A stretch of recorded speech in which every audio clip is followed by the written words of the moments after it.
আজকের আলোচ্য বিষয় জনপ্রতিনিধি নির্বাচন করব কিভাবে, কাকে। জনপ্রতিনিধি নির্বাচন করব কাকে, কিভাবে। কোরআন ও হাদিসের মধ্যে আল্লাহ রাব্বুল আলামিন মানুষের জন্য জন্ম থেকে মৃত্যু পর্যন্ত যত ধরনের প্রয়োজন, দুনিয়ার লাইনে, ইবাদতের লাইনে যে দিক নির্দেশনাগুলো প্রয়োজন, এই সব কিছু আল্লাহ রাব্বুল আলামিন কোরআনে কারীমের মধ্যে পরিপূর্ণভাবে দিয়ে দিয়েছেন। আল ইয়াউমা আকমালতু লাকুম দীনাকুম ওয়া আতমামতু আলাইকুম নি'মাতি ওয়া রাদিতু লাকুমুল ইসলাম দীনা। কোরআনে কারীমের এই আয়াতের মাধ্যমে আল্লাহ রাব্বুল আলামিন স্পষ্ট করে সে ঘোষণা দিয়ে দিয়েছেন যে মানুষের জীবনের যা কিছু প্রয়োজন আমি কোরআনের মধ্যে পরিপূর্ণভাবে তা বর্ণনা করে দিয়েছি। মুহতারাম হাজিরিন, আমাদের সমাজের রীতিনীতি, কৃষ্টি, কালচার, পরিবেশটাই হলো এমন যে রাজনৈতিক একটা প্রেক্ষাপট, এখানে উলামা একরাম কোনো কথা বলবে না, উলামা একরাম এই ব্যাপারে মাথা ঘামাবে না, এটা তাদের বিষয় নয়। আচ্ছা, আপনারা বলুন, আপনি একজন মুসলমান হিসাবে রাজনীতি করা, দেশ পরিচালনা করার ক্ষেত্রে যে সমস্ত প্রেক্ষাপট সামনে আছে, এগুলো কি আমাদের জীবনের অংশ কিনা? নিঃসন্দেহে এগুলো আমাদের জীবনের অংশ। অতএব আমি একজন মুসলমান হিসাবে এগুলো যদি জীবনের অংশ হয়ে থাকে, তাহলে অবশ্যই কোরআন ও হাদিসের মধ্যে আমার জীবনের এই অংশ হিসাবে আমি কোনটা করব, কোনটা করব না, কোনটা করলে আমি পরকালে এর থেকে নেকি পাবো, আর কোনটা করলে পরকালে জবাবদিহি করতে হবে, এই সব কিছু আমাদের জীবনের অংশ। অতএব এই ব্যাপারে কোরআনে কারীমের মধ্যে দিক নির্দেশনা আছে, এগুলো আমাদের জানতে হবে। মুহতারাম হাজিরিন, বর্তমান প্রেক্ষাপট আমাদের সামনে, আপনারা জানেন যে 12 ফেব্রুয়ারি আমাদের দেশে নির্বাচন। আমরা নির্বাচনে কোন পদ্ধতি অবলম্বন করব, কাকে নির্বাচন করব, কিভাবে নির্বাচন করব, আমি একজন মুসলমান হিসাবে এটা আমার জানা দরকার। প্রিয় হাজিরিন, এটা আমার আজকে মূল বিষয়। তো সেই আলোচনা যাওয়ার আগে দু একটা কথা না বললেই নয়। গত জুমাই তো সম্ভবত মরহুম খালেদা জিয়ার মৃত্যু নিয়ে কথা বলেছিলাম। তিনার মাগফিরাত কামনা করি। তিনার জীবদ্দশায় যে নেক আমলগুলো করে গেছেন, এগুলোর বিনিময় যেন তিনি আল্লাহ তাআলার কাছ থেকে পান। যেগুলো অপরাধ করে গেছেন, এগুলোর জন্য আল্লাহ তাআলা ক্ষমা করে দেন, এই দোয়া করি। তবে মানুষ ইন্তেকালের পরে কিছু বাড়াবাড়ি মানুষের পক্ষ থেকে হয়, যে বাড়াবাড়ি কখনোই ইসলাম সমর্থন করে না, এবং কিছু মানুষের অতি বাড়াবাড়ির কারণে এগুলো এক সময় শিরিকের পর্যায়ে চলে যায়, শিরিকি গুনাহ হয়। যারা এটা সূচনা করবে তারাও এই শিরিকি গুনার ভাগীদার হতে হবে। স্পষ্ট করে যদি বলি, গত সপ্তাহে একটা ভিডিও দেখলাম, রাজনৈতিক এক নেতা খালেদা জিয়ার কবরের মধ্যে গেছে, ফুল দেওয়ার পরে এভাবে কবরের মধ্যে সিজদা করতেছে। একবারে কবরে তো যাইতে পারে না, ওই বাউন্ডারি আছে কবরের চারপাশে। আমানুল্লাহ আমান, একজন এমপি, রাজনৈতিক নেতা, সে ফুল দিয়ে সরাসরি এইভাবে সিজদা করতেছে। এটা সম্পূর্ণ শিরক, এটা সম্পূর্ণ শিরক। সেই কাজ করেছে, শিরক কাজ করছে, তার তওবা করতে হবে, অন্যথায় আল্লাহ তাআলা তাকে মাফ করবে না। ইসলাম কখনোই বাড়াবাড়িকে সমর্থন করে না। গত পরশুদিন আল্লামা মুশতাকুর নবী হাফিজাহুল্লাহর একটা আলোচনা শুনলাম। তিনি মসজিদে ঢুকতেছেন, সম্ভবত গত জুমারে আলোচনা ছিল তিনার। তো ঢুকার সময় মরহুম খালেদা জিয়ার শোক বার্তা নিয়ে একটা ব্যানার ঝুলানো আছে। সেই ব্যানারের মধ্যে খালেদা জিয়ার কোনো ছবি নাই, মসজিদের পাশে ঝুলানো। তো তিনি বলতেছেন যে একটা লোক মারা গেছে, জীবদ্দশায় যাই কিছু হয়েছিল, মারা যাওয়ার পরে যে ব্যানারটা ঝুলানো হচ্ছে, ওই ব্যানারের মধ্যেও তিনার যৌবনকালের একটা ছবি দিয়া এর উপরে শোক বার্তা দেওয়া হচ্ছে। এখন নতুন করে আরেকটা ছবি না দিলে শোক বার্তা যে র্যালিটা হচ্ছে, যেই ব্যানারটা টানানো হচ্ছে, ওইখানে কি ছবি না দিলে হতো না? এই ছবিটা দিয়ে তো আর একটু গুনাহগার করতেছে ওনাকে। তো যাই হোক, তখন তিনি বলছেন যে না, যে এটা উচিত যে তিনাকে কমপক্ষে আর গুনার মধ্যে লিপ্ত না করা, নতুন করে এই ছবিগুলো না দিয়ে, ছবিগুলো না দিলেও হতো। তো তো কাজেই কবরের মধ্যে কবর জিয়ারত করা, আল্লামা মামুনুল হক সাহেব গিয়েছেন, আরো বড় বড় উলামা একরাম খালেদা জিয়ার কবরকে জিয়ারত করতে গিয়েছেন, যেখানে সূরা ফাতিহা, সূরা নাস, ইখলাস, ফালাক, সূরা তাকাসুর, দুরূদ শরীফ পড়ে দোয়া করার কথা, কবর জিয়ারতের কথা বলা হয়েছে। যে কোনো ব্যক্তি এটা কবর জিয়ারত করতে পারে, তার মাগফিরাত কামনা করতে পারে, কিন্তু ওখানে সেজদা করা এটা সম্পূর্ণ শিরিক। ইসলাম এটা কখনো সমর্থন করে না। আরেকজন ববি হাজ্জাজ, সে কি করলো, প্রথম দেখলাম, সর্বপ্রথম যখন ভিডিওটা দেখি একটু অবাক হয়েছিলাম। ওই যে ওয়ান টাইম গ্লাসের মধ্যে যে চা খায়, ওই চা খাওয়া গ্লাসের ভিতরে পানি ডালতেছে, কি ডালতেছে। তো মানে সর্বপ্রথম যখন আমি দেখতেছিলাম ভাবতেছিলাম এখানে দাঁড়ায় আবার চা খাইবো নাকি, তারা কি খাবে এরকম না। সেও তার গ্লাসের মধ্যে পানি নিল, আরেকজনকে দিল, তিনজনকে নিলে একসাথে কবরের দিকে পানি মিলে মারলো। জানতে পারলাম জমজমের পানি এটা কবরের উপর ছিটাই দিতেছে।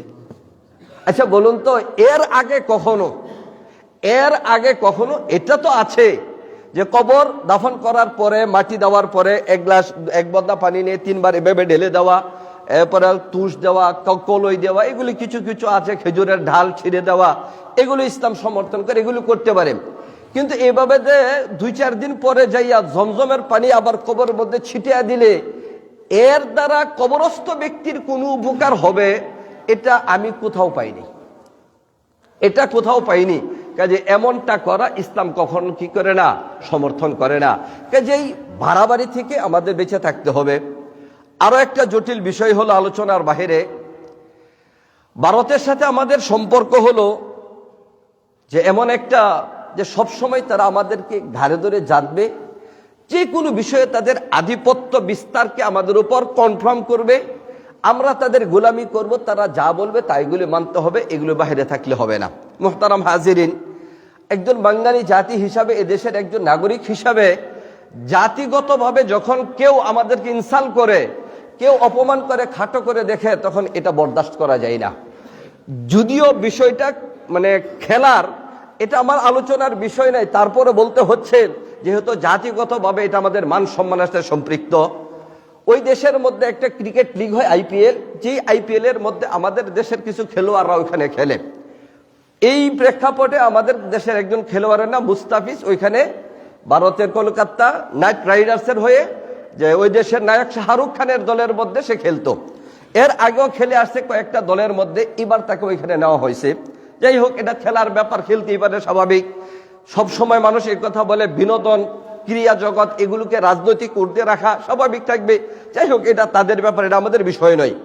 বিষয়টা হলো, যখন তাদের সাথে আমাদের ভাজাভাজি হইলো বিভিন্ন বিষয় নিয়ে, ওই দেশের কিছু হিন্দু উগ্র সন্ত্রাসীরা তারা হুমকি দিল যে বাংলাদেশের কোনো খেলোয়াড় ইন্ডিয়ার মধ্যে খেলতে পারবে না, বাংলাদেশের কোনো খেলোয়াড় ইন্ডিয়ার মধ্যে খেলতে পারবে না।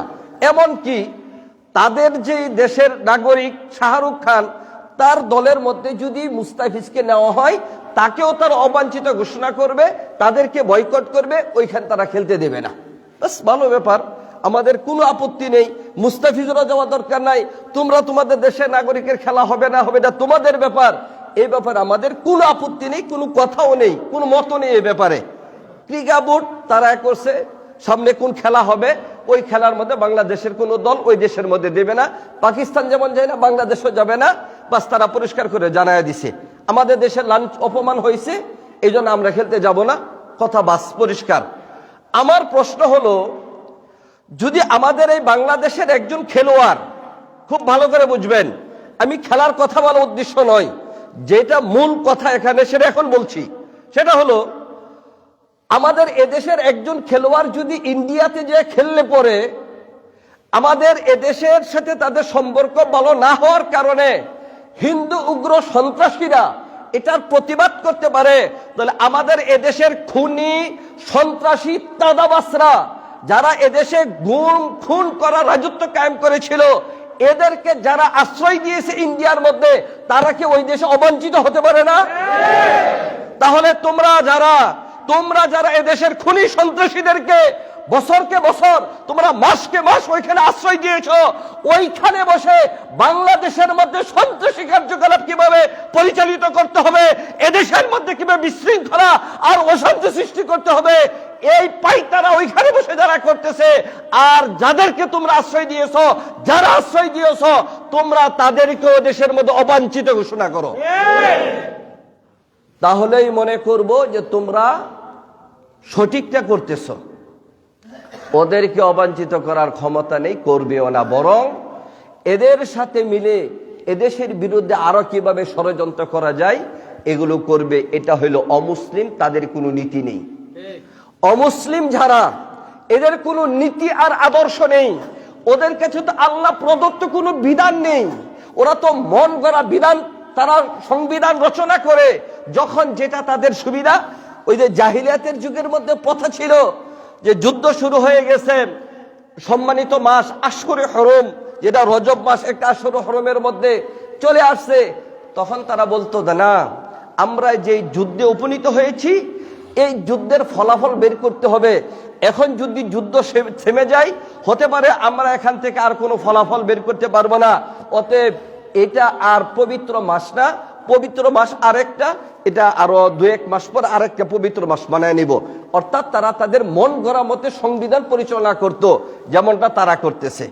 আরেকটা জ্বলন্ত প্রমাণ হলো মন গড়া মতে তারা করে যে মানুষের মধ্যে নীতি আর আদর্শ, কোরআন হাদিস ভিত্তিক আল্লাহ প্রদত্ত সংবিধান না থাকলে যা হয়, তার আরেকটা জ্বলন্ত প্রমাণ হলো এই যে ভেনেজুয়েলার প্রেসিডেন্ট, কি ভেনেজুয়েলার মাদুরা, ভেনেজুয়েলার যে প্রেসিডেন্ট নিকোলাস মাদুরো, তাকে ধরে নিয়ে আসছে কে? ওই বিশ্ব সন্ত্রাসী, আন্তর্জাতিক বিশ্ব সন্ত্রাসী, যারা সারা বিশ্বের মধ্যে অশান্তি, খুনাখুনি, মারামারি, কাটাকাটি, হানাহানি, যার বিস্তার ঘটায়, যারা গডফাদার, যারা অশান্তির গডফাদার যারা সারা পৃথিবীতে, সেই আমেরিকা একটা দেশের একটা রাষ্ট্রপ্রধানকে এরকম ভাবে আক্রমণ করে রাতের অন্ধকারে তারা তুলে নিয়ে আসছে।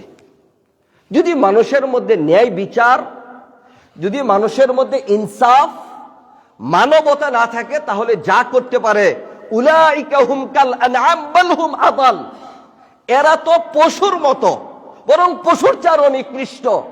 অনেক সময় মানুষ কার্টুন বানা, বলে শুয়োরের মুখটা যেরকম, বলে ডোনাল্ড ট্রাম্পের মুখটা অনেকটা এরকম, বলে শুয়োর যেরকম নিকৃষ্টতম জানোয়ার, বলে এটা একটা নিকৃষ্টতম জানোয়ার, বলে ওর মুখটা শুয়োরের মুখের সাথে মিলায়া দেয়।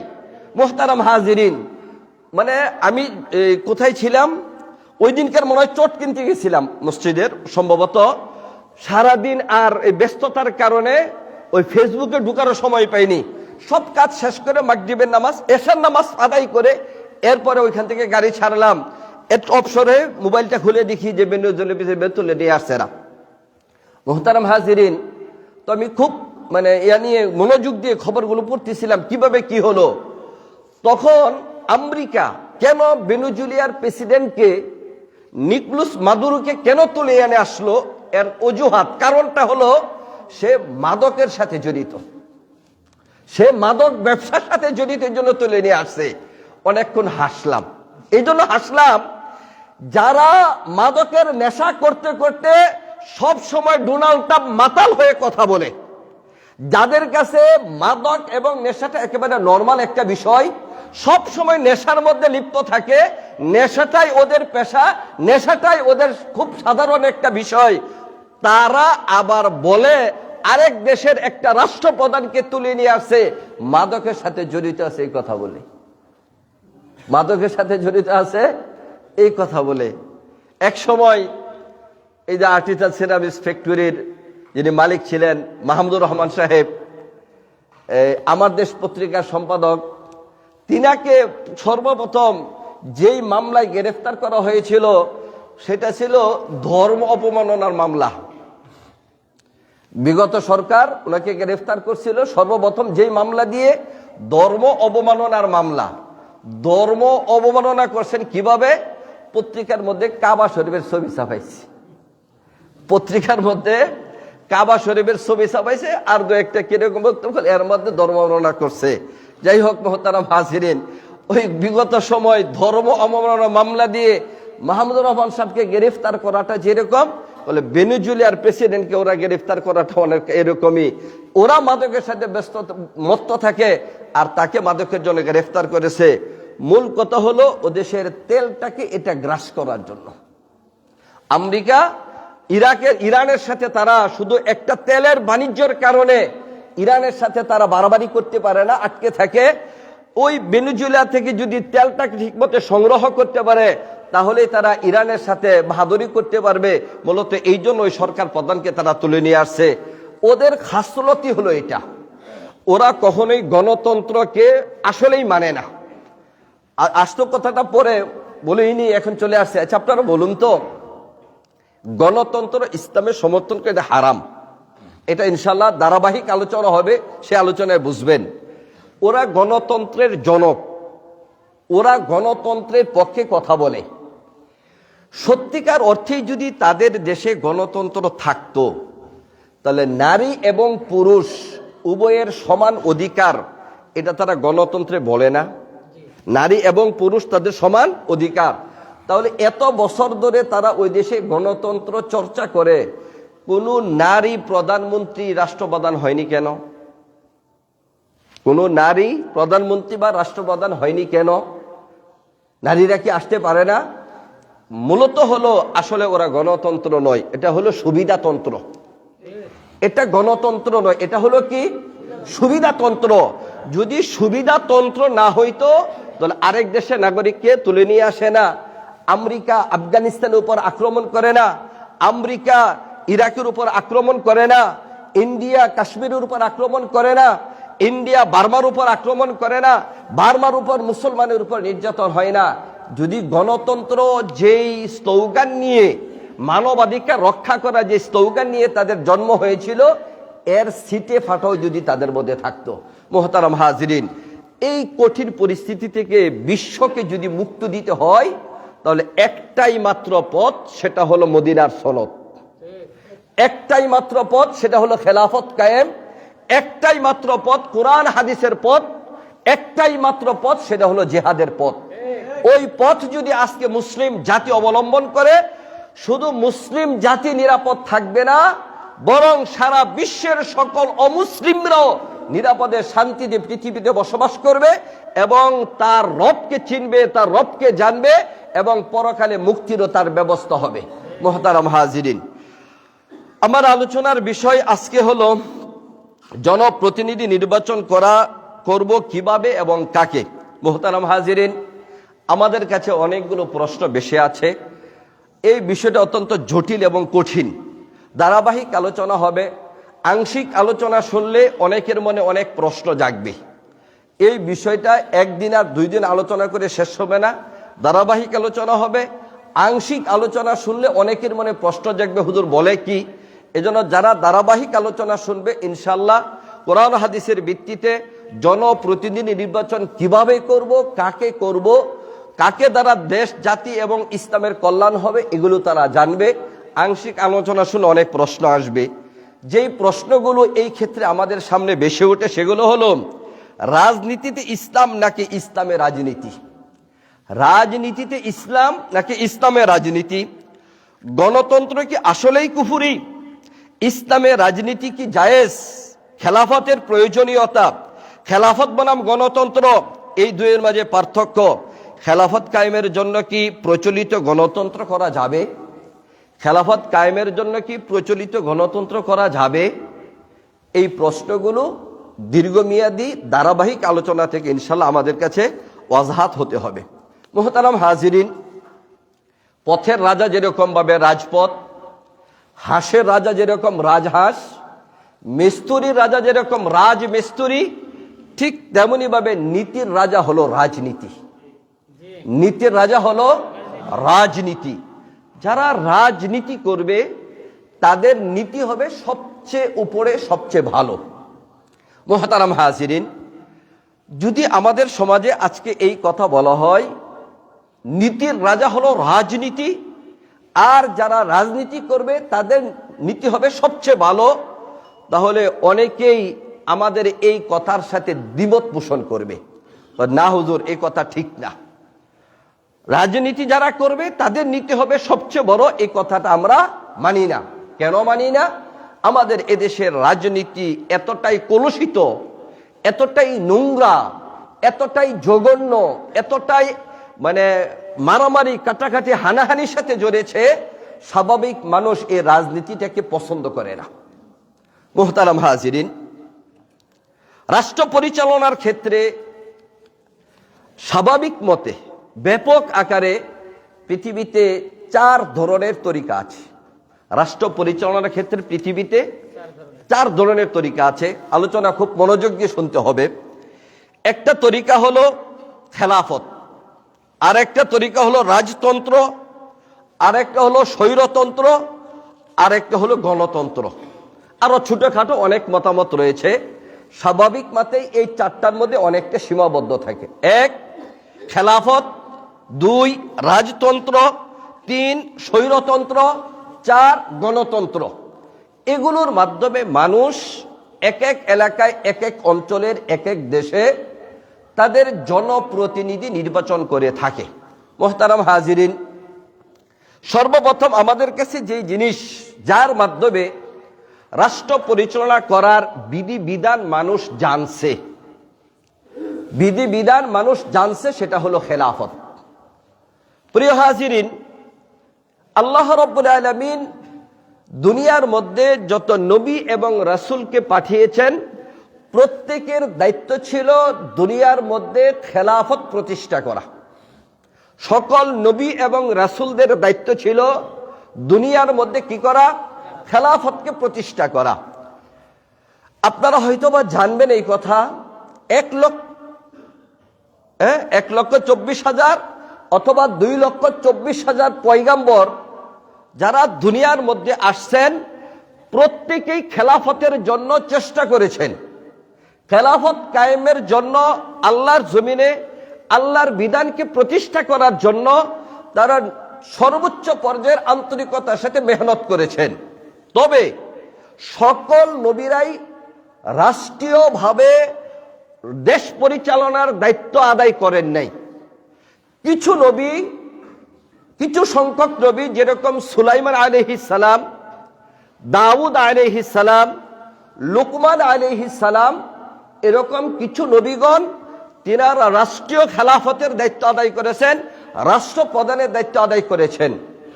আর অনেক নবী ছিলেন যিনারা দাওয়াতের কাজ করেছেন, কিন্তু রাষ্ট্রপ্রধানের দায়িত্ব আদায় করেন নাই। প্রশ্ন জাগে, তাহলে ওই নবীগণ কি আল্লাহ প্রদত্ত দায়িত্ব আদায় করেন নাই? আমি গতকালকে এবং পরশুদিন আল্লামা নুরুল ইসলাম অলিপুরি হাফিজাহুল্লাহর কয়েকটা আলোচনা শুনেছি।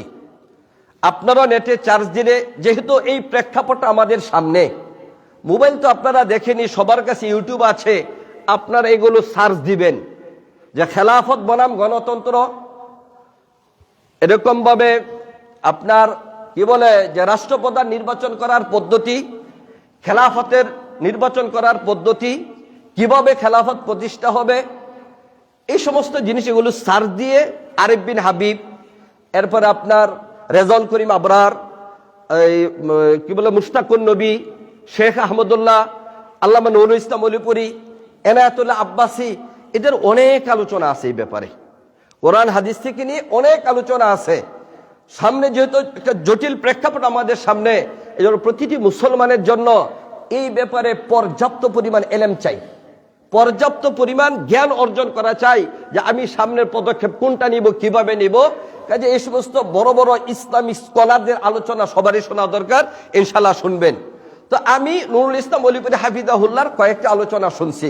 উনি লম্বা আলোচনা করেছেন, যে আলোচনার মুলাখাস হলো আল্লাহর জমিনে আল্লাহর দ্বীন কায়েম করা, খেলাফত কায়েম করা, এটা কয়েকটা ধারা আছে। প্রথমত হলো যেই ইবাদতগুলো মানুষ শুধু নিজে নিজে করে, অন্যকে আদেশ করতে হয় না, অন্যকে বাধ্য করতে হয় না, যেই কাজগুলো আল্লাহর বিধান থেকে, এগুলিকে বলা হয় ইবাদত। যেমন আমি এখন নামাজ পড়ার জন্য আসছি, আমাকে নামাজ পড়তে কেউ বাধ্য করে নাই, এটা আমি আমার নিজের কাজ মনে করে, নিজের ইমানি দায়িত্ব মনে করে আসছি, এটা হলো ইবাদত। যখন সমাজের কোনো মানুষ নামাজ পড়বে না বা কেউ নামাজ পড়তেছে না, আমি তাকে নামাজ পড়ার জন্য আদেশ করতেছি, এবং তাকে বাধ্য করতেছি, না তুমি নামাজ পড়তে আসতে হবে, এর নাম হলো খেলাফত। মুহতারাম হাজিরিন, আল্লামা নুরুল ইসলাম ওলিপুরি আলোচনার মধ্যে এই কথাটা তিনি নিয়ে আসছেন যে সকল নবীগণ তিনার আল্লাহ রাব্বুল আলামিনের পক্ষ থেকে খেলাফতের দায়িত্ব আদায় করেছেন। সেটা কিভাবে? কোন একজন মানুষকে আল্লাহর প্রতি আহ্বান করার জন্য প্রথম যেই তরিকাটা আল্লাহর পক্ষ থেকে, সেটা হলো দাওয়াতের তরিকা। কোন একজন মানুষকে আল্লাহর পথে আহ্বান করতে হলে সর্বপ্রথম যে নিয়ম, সেই নিয়মটা হলো কি? দাওয়াতের তরিকা। আপনারা জানেন আল্লাহ রসুল সাল্লাল্লাহু আলাইহি সাল্লাম নবুয়ত প্রাপ্তির পরে মক্কার মধ্যে কত বছর ছিলেন? মক্কার মধ্যে কত বছর ছিলেন? 13 বছর ছিলেন। ওই মক্কার 13 বছরের জিন্দিগি তিনি কোনোদিন মুখের মধ্যে এই কথা আনেন নাই জিহাদ করতে হবে। তিনি কখনো এই আদেশ করেন নাই, ইশারা ইঙ্গিতে বুঝান নাই কাউকে যে না, সত্যিকার অর্থে আল্লাহর বিধানকে আল্লাহর জমিনে প্রতিষ্ঠিত করতে হলে খেলাফত কায়েম করতে হবে, রাষ্ট্র ব্যবস্থায় ইসলামকে লাগবে। একথা 13 বছর নবুয়তের জিন্দিগি মক্কা মুকাররমার মধ্যে আল্লাহ রসুল বলেন নাই। কেন বলেন নাই? তখন কি আল্লাহর কাছ থেকে বিধান আসে নাই? বা আল্লাহর যে এই খেলাফত কায়েম করতে হবে, রাষ্ট্রীয়ভাবে ইসলামকে প্রতিষ্ঠা করতে হবে, এটা কি প্রয়োজন ছিল না? মুহতারাম হাজিরিন, রাষ্ট্রীয়ভাবে ইসলামকে প্রতিষ্ঠা করার আগে ব্যক্তি বিশেষভাবে, অর্থাৎ জনগণের মধ্যে প্রথম দাওয়াতের কাজ পরিচালনা করতে হবে। দাওয়াতি কাজের মাধ্যমে আগে মানুষের মন মানসিকতাকে তৈরি করতে হবে। তাদেরকে ইসলাম যে আপনার মানে শান্তির ধর্ম, নিরাপদ ধর্ম, ইসলামকে কিভাবে মানতে হবে, ইসলাম যে পরিপূর্ণ মানুষের জীবন বিধান, এগুলো মানুষের মধ্যে আগে দাওয়াতের মাধ্যমে বোঝাতে হবে। এই দাওয়াতের কাজ পরিপূর্ণ হলে এরপরে তাদেরকে খেলাফতের দিকে আহ্বান করতে হবে। মুহতারাম হাজিরিন, সকল নবীগণ এই দাওয়াতের কাজ করে গেছেন।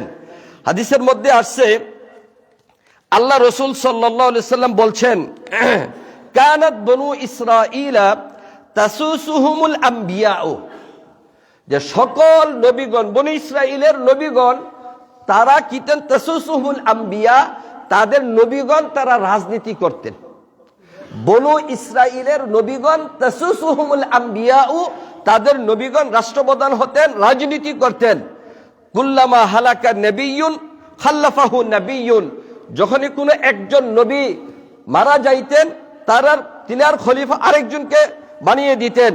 ওয়া আন্নাহু লা নাবিয়্যা বাদি, আল্লাহ রাসূল বলেন, ও সাহাবারা, আমার পরে আর কোনো নবী আসবে না। আমার পরে যদি আরেকজন নবী আসতো, সেও জমিনের মধ্যে খেলাফত কায়েমের জন্য রাষ্ট্রীয়ভাবে ইসলাম প্রতিষ্ঠা করে খেলাফত প্রতিষ্ঠা করতেন।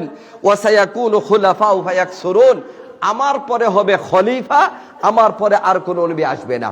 মুহতারাম হাজিরিন, রাষ্ট্রীয়ভাবে ইসলাম প্রতিষ্ঠা করা এটা কারো উপর কোনো জুলুম চাপিয়ে দেওয়া নয়, বরং প্রতিটি মানুষ যেন তার ন্যায্য অধিকার খুঁজে পায়, অসহায় বঞ্চিত যেন তার সুবিধা খুঁজে পায়, অত্যাচারী জালেম তাদেরকে যেন প্রতিহত করা যায়, এই সব কিছু বিধিবিধান দিয়েই আল্লাহ রাব্বুল আলামিন প্রতিটি যুগে প্রতিটি নবীর কাছে আল্লাহ প্রদত্ত বিধানকে দিয়েছেন, যেগুলো কোরআনে কারীমের মধ্যে আয়াতের দ্বারা আল্লাহ তাআলা বলেছেন। সূরা ৩ আমরা তেলাওয়াত করি, যেই সূরা ৩ এর সর্বশেষ আয়াত হলো আলাইসাল্লাহু বিআহকামিল হাকিমিন, আল্লাহ তাআলা কি সবচেয়ে উত্তম বিচারক নয়, বিধানদাতা নয়? আলাইসাল্লাহু বিআহকামিল হাকিমিন, আহকামুল হাকিমিন কি আল্লাহ তাআলা নয়? এটা আল্লাহ তাআলা ঘোষণা করেছেন। কোরআনের আরো অনেক আয়াত রয়েছে, ইনিল হুকমু ইল্লা লিল্লাহ, একমাত্র বিধান চলবে আল্লাহর, জমিন আল্লাহর, আমরা আল্লাহর বান্দা, কর্তৃত্ব চলে আল্লাহর, অন্য কারো কর্তৃত্ব জমিনের মধ্যে চলবে না। আরেক আয়াতের মধ্যে আল্লাহ তাআলা বলেছেন যে ওয়াদাল্লাহুল্লাযীনা আমানু মিনকুম ওয়া আমিলুস সালিহাতি লা ইস্তাখলিফান্নাহুম ফিল আরদি কামা ইস্তাখলাফাল্লাযীনা মিন ক্বাবলিকুম, দুইটি শর্ত দিয়েছেন, যদি তোমরা ঈমান আনো এবং নেক আমল করো তাহলে আল্লাহ রাব্বুল আলামিন পূর্ববর্তী উম্মতদেরকে জমিনের খেলাফতের দায়িত্ব, রাষ্ট্র পরিচালনা করার দায়িত্ব যেমন ভাবে দিয়েছিলেন, আল্লাহ তাআলা তোমাদেরকে দিবেন। শর্ত হলো দুইটা, এক ঈমান আর এক হলো আমলে সালেহ। মুহতারাম হাজিরিন, সময় শেষ হয়ে গেল, আলোচনার কোনো পর্যায়ে যাওয়া যায়নি। আল্লাহ তাআলা যদি তৌফিক দান করেন আগামী জুমায় আপনাদেরকে বলবো খেলাফত কিভাবে প্রতিষ্ঠা হয়েছিল, খেলাফতের 47টি ধারা কি ছিল, মদিনার সনদ বলতে আমরা কি বুঝি, যে মদিনার সনদকে বলা হয় সাহিফাতুল মদিনা, মিসাকুল মদিনা, দস্তুরুল মদিনা বলা হয়।